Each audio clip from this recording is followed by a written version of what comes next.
former president ka ng Pilipinas, pagkatapos ganyan ka umasta? Ganyan ang asal mo, ha? Pinapabagsak mo ang gobyerno natin dahil lang sa gusto mong ilagay ang anak mo na walang alam na parang kinder! Sabi po ni Duterte, eto, Bongbong Marcos, ako advice, hindi naman kita iniinsulto. Anong hindi iniinsulto? Noon mo pa nga siya iniinsulto eh. Actually, panahon pa lang noon ng eleksyon, no? Kampanyahan, iniinsulto mo na siya. Ang dami mo nang sinasabi. Hello, wag ka nga plastic, no? Dami mo nang sinasabing insulto sa kanya, tapos ngayon sasabihin mo, hindi naman kita iniinsulto. Ay, nako, naka-fentanyl ka na naman ba? Bangag ka na naman ba? Grabe, no? Tapos ang sabi pa niya, mga kaibigan, no?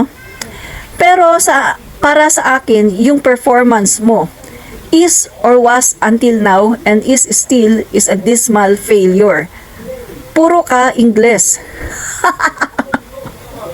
Hindi mo lang pala maintindihan ang English ni PBBM. Akala mo na dismal failure na. Hello, ikaw ang talagang nakakadismaya at talagang failure ang nangyari sa kapanahunan mo. War on drugs mo, puro tsiguhan. Pagkatapos yung mga malalaking mga, alam mo na, 'di ba? Mga kakampi mo nasa Malacanang, 'di ba? Talagang pinagtatanggol mo, ikaw ang naglo-lawyer. Oh, sige nga, tanungin nga kita. Nagawa mo ba ang nagawa ni PBBM ngayon na continuous, no? Continuous ay talaga namang nagpapatayo ng mga pabahay. Mga murang mga pabahay, no? Pero pang world class para sa mga Pilipino na mga walang bahay. Nagagawa mo ba 'yan? May nagawa ka nga, hindi mo nga tinapos sa kapanahunan mo eh. 'Di ba? May na-deliver ka, katiting. Si PBBM ngayon, continuous 'yan. Kasi ang aim niya hangga't maaari 6 million, 'yun ang aim ng ating pangulo. Hindi mo nagawa 'yan. Oh, nagawa mo rin ba yung ginagawa ni PBBM ngayon na pinupuntahan ang 96 provinces sa Pilipinas? 96 nga ba 'yon? Or 86? Correct me if I'm wrong.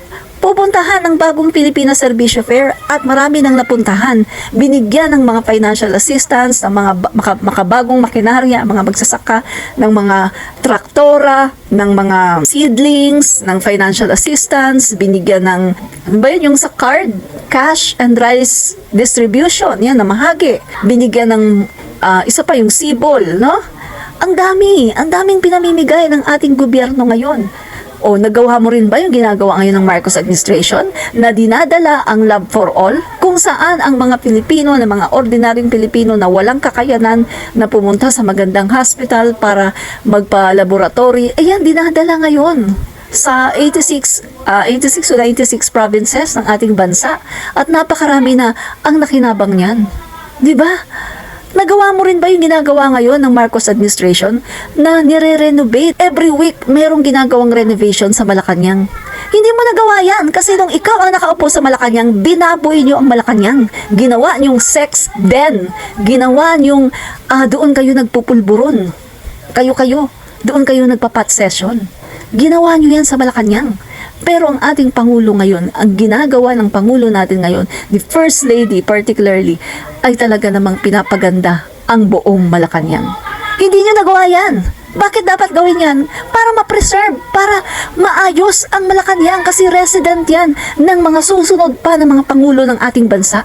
Kapag patuloy na pinabayaan yan, ano na lang ang gagamitin ng ibang mga Pangulo ng ating bansa? Ng mga susunod pang salinlahi? Ngayon lang nangyari yan, after President Marcos Sr. Ngayon lang ulit nangyari na nagkaroon ng renovation sa Malacanang. Hindi nyo nagawa yan dahil ang ginawa nyo, puro lang kayo parte ng parte sa Malacanang. Doon kayo nagdadala kayo ng mga bayarang mga babae, doon kayo nagpapakasasa sa laman. Sa totoo lang.